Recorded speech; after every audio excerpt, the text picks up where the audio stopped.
Okay, and we're back. So today we're continuing section 6.3 continued. Okay. And we were talking about the inverse trig functions, and now we're going to compose them. Okay. All right. Composition of inverse trig. Okay. So, for example, let's say we had to find the sine of the inverse tangent of -1. Okay. Now, the thing we have to remember is that, well, let's draw our little diagram again very quickly. Let's say this is the domain, and here are some values that are the range. Okay. If this is a trig function, the domain of trig functions are angles. The range, what comes out is a ratio. Okay. And for the inverse trig, you'll take a ratio, and once you've evaluated, what will come out is an angle. Okay. So when we are looking at this, remember the inverse tangent of -1, this is an angle. Okay. This is really saying, tell me the angle whose tangent is -1.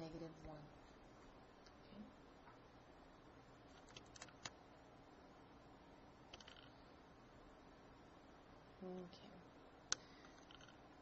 Okay. Let's see, I don't know if this will help a little bit. There we go, maybe that's better.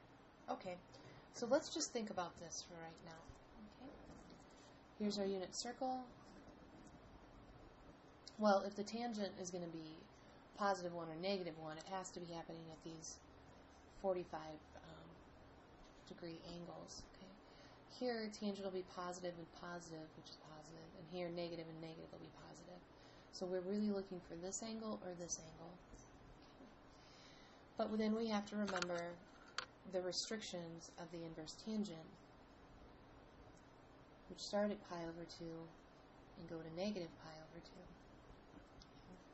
And anything in between here. Okay. So this is the angle that we're looking for, but remember it needs to be a negative rotation, so it's not 7π/4, it is -π/4. So then what we're really looking for then is the sine of, well, the inverse tangent of -1 is -π/4.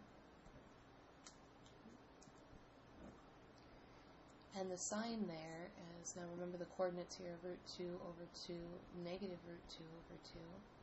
And so the sine of that is -√2/2.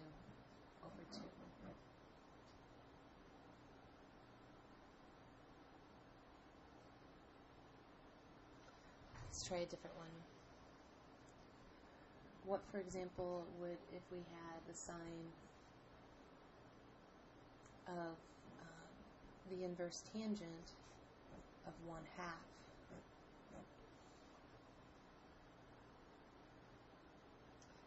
Now this is a ratio, and it is a ratio that's on our unit circle, but not one that comes up with tangent. Okay. So we'll have to do a little bit of work. We know that this is some angle.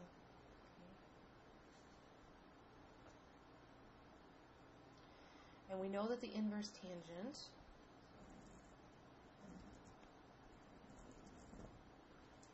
will go from +π/2 to -π/2 and anything in between. So the first thing we have to determine is, where does this angle lie? Okay. So let's determine the quadrant we're in.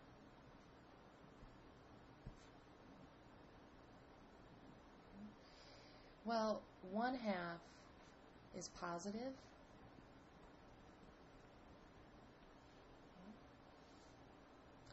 Okay, so the ratio is positive. That is the angle whose tangent is 1/2. Okay, so that's positive. So what that means then is we have to be in quadrant 1, given these two choices. Okay. Now, I don't know exactly what this angle is. It's not one of our known angles on the unit circle. But I know I'm in quadrant 1, so I can draw a triangle, a right triangle, that would represent this angle. Okay. Here's theta. I don't know what theta is, but I know that the tangent of theta is 1/2, and I know that the tangent is the opposite over the adjacent.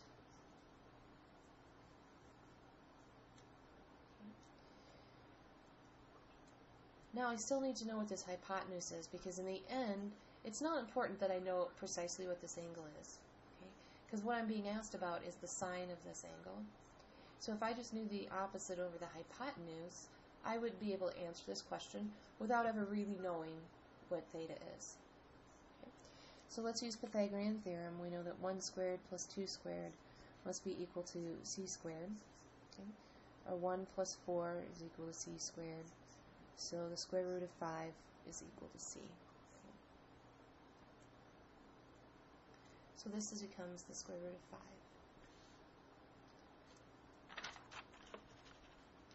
And now, without even knowing the angle, I can tell you what the sine of this angle is. Well, the sine of this angle is the opposite over the hypotenuse, which is 1 over root 5. And then after rationalizing that, this would become root 5 over 5.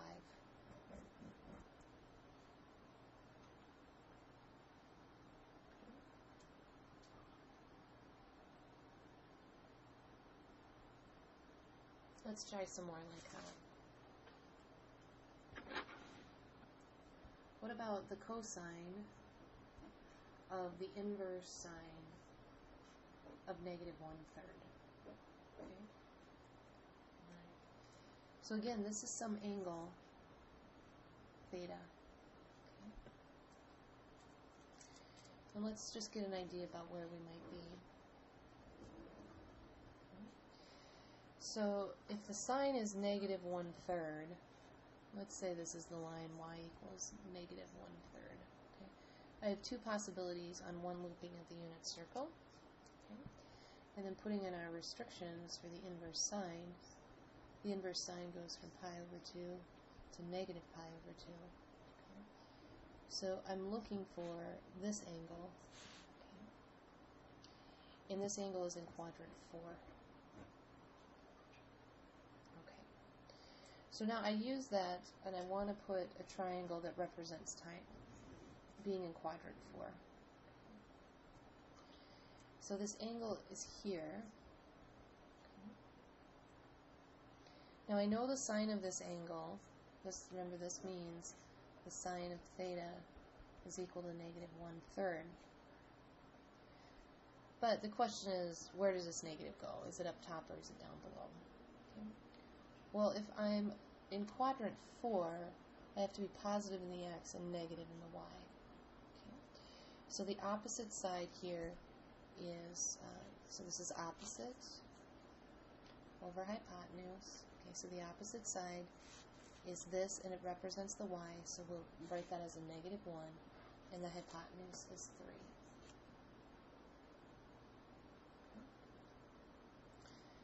So again, I don't know what this angle is, but if I am trying to find the cosine of it, all I need to know then is what the adjacent side is, because the adjacent over the hypotenuse would be the cosine. So okay, we can figure this out.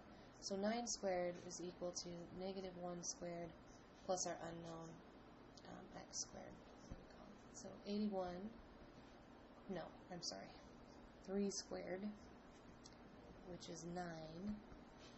That doesn't look very good. 3 squared, negative 1 squared. Okay, so 9 plus a positive 1 equals a positive 1 plus x squared. So 8 is equal to x squared. So x is equal to plus or minus root 8. Okay.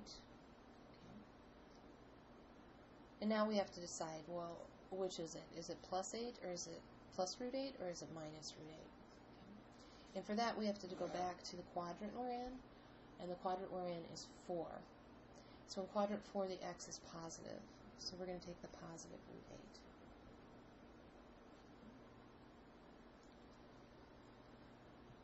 Alright, and now we can read this. Then the cosine of this angle, the inverse sine of negative 1/3, is equal to, well, the adjacent, which is root 8, over the hypotenuse, which is root 3.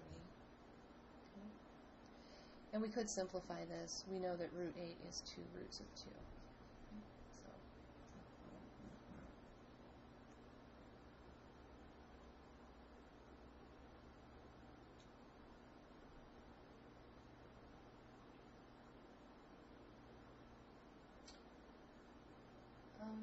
let's try another one.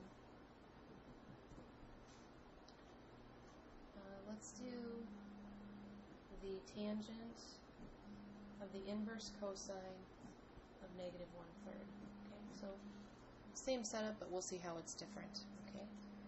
All right. Now again, this is some angle theta, and let's figure out where we're at with this. Okay. Now here's our unit circle. Now with the inverse cosine, well, let's see here. So this is saying the cosine of theta is equal to negative 1/3. Okay. So the cosine is the x direction, and so let's say this is the line x is equal to negative 1/3. And so we see that it's going to happen 2 places in one looping. Alright, that's fine. I don't know what these angles are, but I know they're going to happen. Okay. Now I have to remember the restrictions of the inverse cosine, and that's the one that looks like headphones to me. We'll go from here to here, from 0 to pi. Okay. So this is the angle I'm looking for. We are in quadrant 2, and so what that means is that we'll be negative in the x and positive in the y. Okay. And we'll need this information when we draw the triangle. Okay. Now a triangle in quadrant 2 would look like this. And this is our angle theta. Okay. So now the adjacent over the hypotenuse. Now the adjacent, we're going negative in the x, so the negative 1 goes there, and the hypotenuse is still that. Okay. Now we can run through the calculations that we just did above and find out that this is square root of 8. And again, we would take the positive because in quadrant 2, now the y is positive. Okay. So if we needed to find the tangent of this, we can just read it directly from the diagram. The tangent of this angle, that is the inverse cosine of negative 1/3, is equal to the opposite, which is square root of 8, over the adjacent, which is negative 1, which will simplify to be negative square roots of 8, which we could write as negative 2 roots of 2 by simplifying the radical.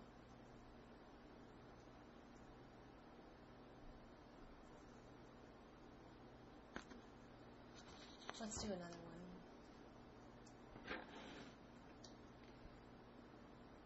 Let's take the sine of the inverse sine of 3. Okay. So this is some angle, theta, and what this means then is that the sine of theta is equal to 3. Well, let's tell me the angle whose sine is 3.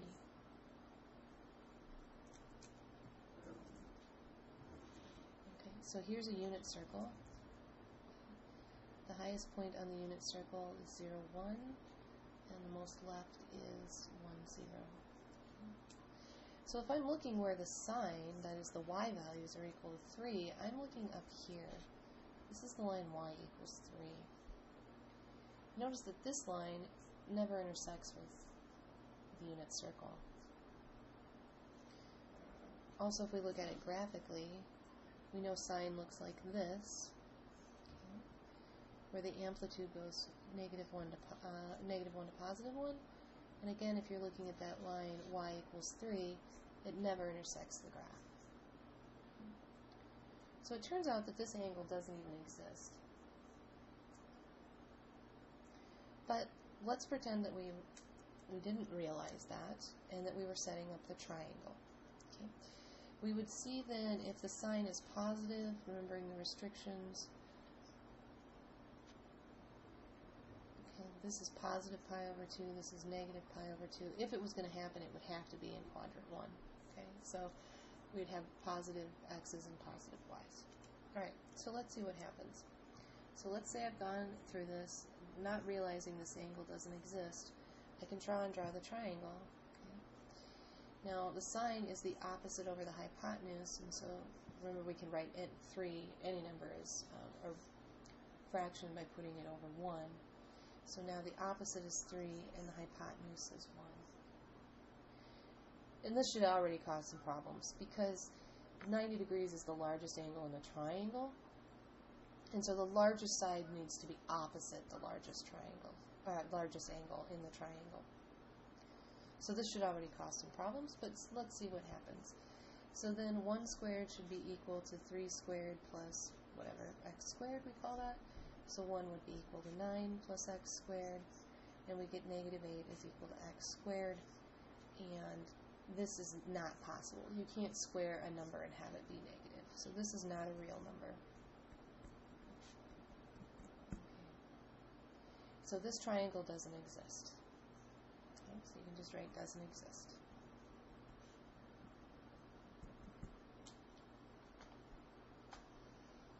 Okay, so notice we've been doing compositions then where the inverses were on the inside. Okay. Things get more complicated when the inverses are on the outside. So let me go back to some other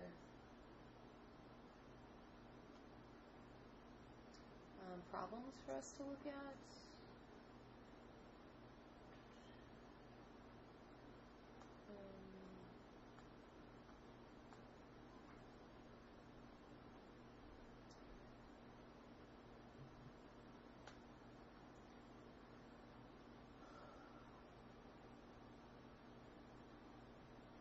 Well, maybe we should write these down so you have them explicitly. If you take the sine of the inverse sine of x, like we just tried to do, okay, it will equal x. That is, these will undo each other, provided that x goes in between negative 1 and 1. So, for example, here, our x, our unknown, our angle was 3, and that was a triangle that doesn't exist. Okay, so if this number is larger than negative 1 or positive 1, we're in trouble. And then the same thing will go for each other. The cosine of the inverse sine of x will equal x. Again, as long as x is going in between negative 1 and 1. And the tangent of the inverse tangent will equal x for all x. Okay, that's because the inverse tangent, remember that its domain is all real numbers. Okay, it's this graph. So you can put any value of the angle. Right. That's because we were doing the inside first. Right. Now, what if we flip-flop them? Okay, so if we take the inverse sine of the sine of x, again, it will undo each other, but notice now that we have these, so the sine will be fine, but then when we take the inverse, remember those restrictions that will come out? This will be true for x less than or equal to negative pi over 2 to pi over 2. So our restrictions are coming into play. Again, for these restrictions now, the cosine, remember, goes from 0 to pi. Okay, or the inverse cosine does. Okay. And then the inverse tangent of the tangent will equal x, provided, again, now we have to restrict and not include the asymptote lines at pi over 2. Okay, so let's start putting some of these into play. Okay, so for example, let's say we take the inverse sine of the sine of pi over 3. Okay. Well, let's do it in stages. Right? So we take the inverse sine, and of the sine of pi over 3. Okay? We're on our unit circle. Here's pi over 3. Okay, that's the short side of the triangle and then the long. So the sine of pi over 3 is root 3 over 2.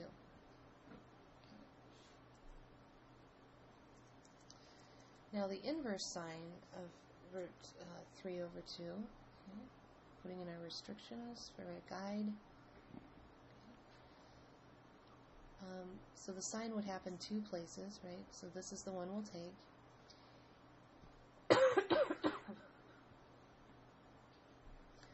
And so the inverse sine of root 3 over 2 is pi over 3. So in this instance, it worked. We took the inverse sine of a sine of x, but notice that x was pi over 3, which falls in between our restrictions. So it did just undo each other.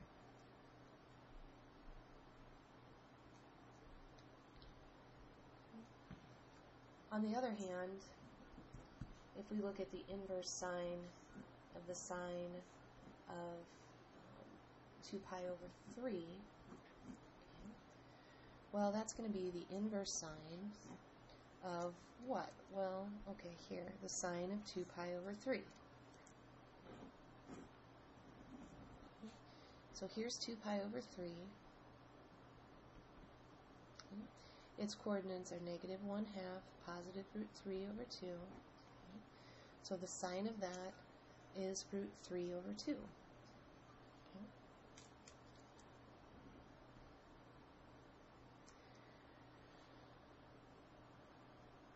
Now, if we're looking for the sine of that, remember, here's our restrictions. Okay. The sine being root 3 over 2 happens in two positions. The one that we need then is this angle, no longer 2 pi over 3. The angle we need then is pi over 3, just as we saw from above. Okay. So you're going to have to be careful with that.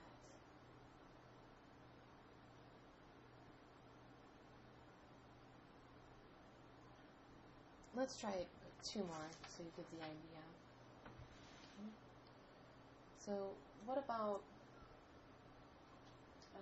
let's do cosine, inverse cosine of the cosine of 2 pi over 3.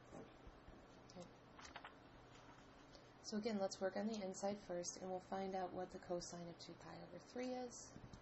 So we come over here and do a sketch of the unit circle. 2 pi over 3 happens here. It has coordinates negative 1/2, positive square roots of 3 over 2. Okay. So this is equal to the inverse cosine of, well, what's the cosine of 2 pi over 3? It's negative 1/2. Okay. Okay. So now let's think about where the cosine, tell me the angle whose cosine is negative 1/2. Okay, well, here's the line. X is equal to negative 1/2. Okay, x being, we can think about x's and cosines. Okay, it happens here and it happens here. And then the inverse cosine restrictions look like the headphones from 0 to pi. So in this case, this is the angle we need, and this is the angle 2 pi over 3. So drawing pictures in this section is so very helpful.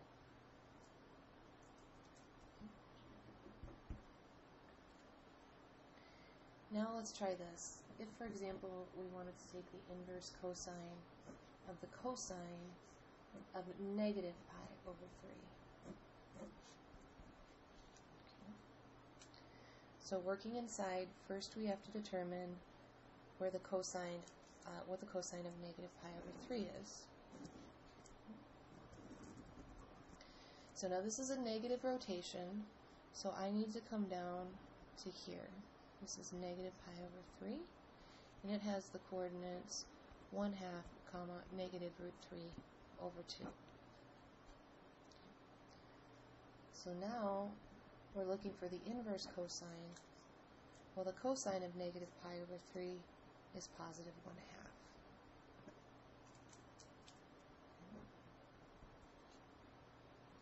And now let's draw our little sketch again. Okay. Now where is the cosine equal to 1/2? Those are the x values. Okay, it'll happen here and here. This one's pi over 3. This is 9 pi's over 6, 10 pi's over 6, so 5 pi's over 3. And then we draw in the restrictions to help us decide. Inverse cosine goes from 0 to pi. Okay. So the inverse cosine of this is pi over 3. And this is the angle we need. Okay. So notice it didn't just automatically undo each other, right? Because we have these restrictions that we have to worry about. So you can memorize this list if this helps you. I just prefer to draw things out and see it visually. But however you need to do it.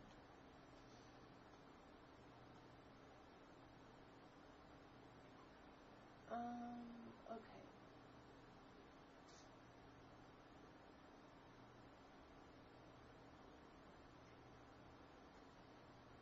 Okay, so you might have to draw some triangles.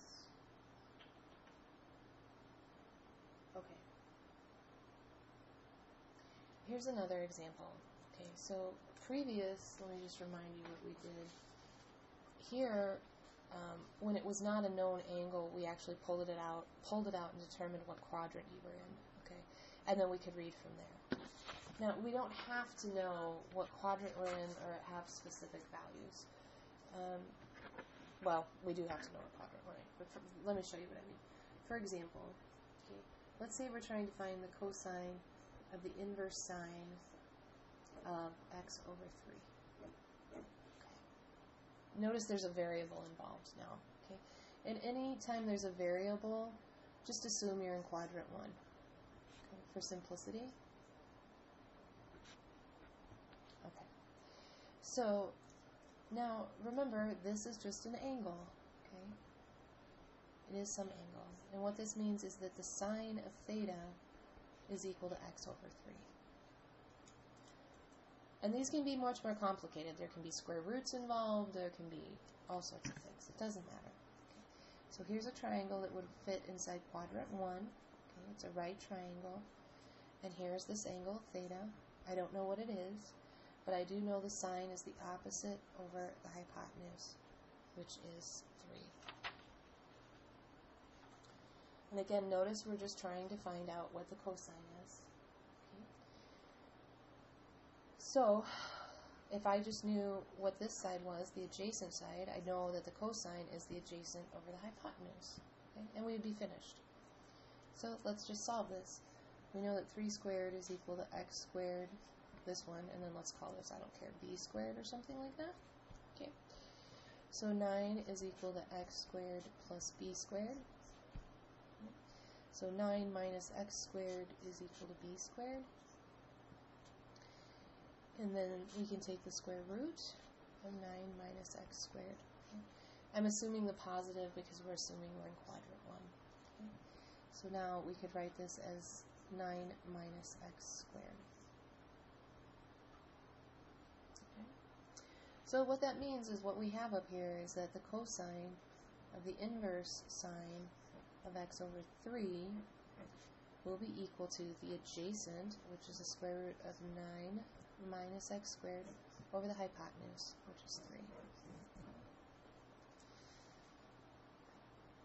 It's going to be important to get good at these with the ones with the variables, because in calculus you're going to start doing things called trig substitutions, and so it'll be helpful for you to know how to do that.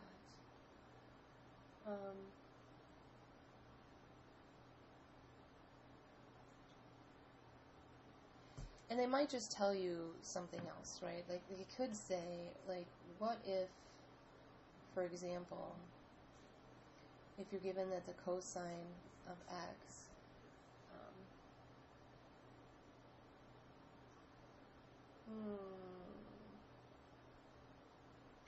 let's see, I'm just trying to make something up. What if we know that the cosine of x is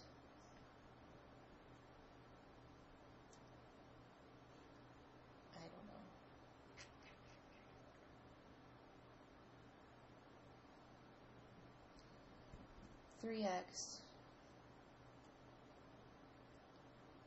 I don't know, maybe x plus 1. Let's see what happens here. Okay, I hope this triangle exists. Let's see. And so we should call this really theta. Okay. So the cosine of the angle is equal to that. Alright. So let's see if we could draw this angle. We'll assume we're in the first quadrant. Okay. And then the cosine is the adjacent, which is x plus 1, over the hypotenuse, which is 3x. Okay, and so this would be theta. Now we need to solve for this side. So what? 3x squared is equal to x plus 1 squared plus, we'll call this what, y? Y squared. So 9x squared is equal to x squared plus 2x plus 1 plus y squared. Or 8x squared minus 2x minus 1 is equal to y squared.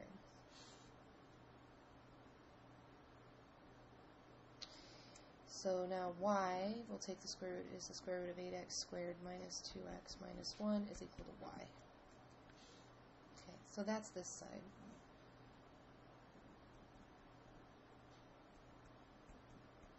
Okay.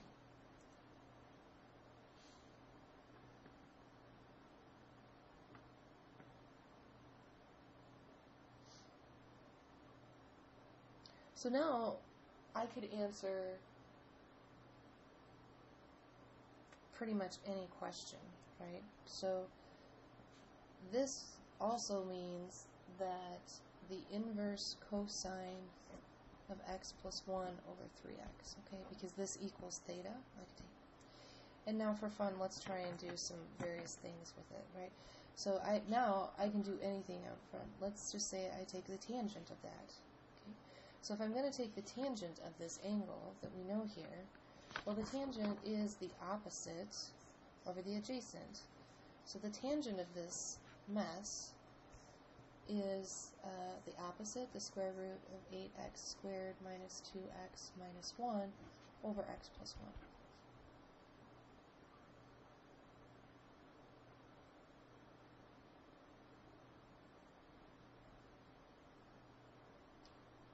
And I could read anything else I want to read. I could read the cotangent, would just be 1x plus 1 over this. They may rationalize the denominator. The secant, okay, so the secant is 1 over the cosine. Okay, so the cosine we know is this, so we would just flip the reciprocals of it.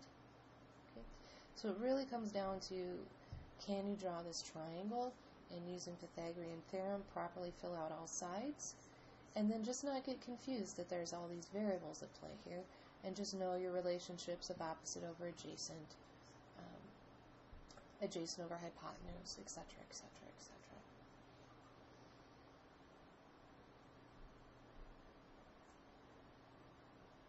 Okay, I think that should get you through the rest of the homework. Let me know if you have any questions. Send me an email.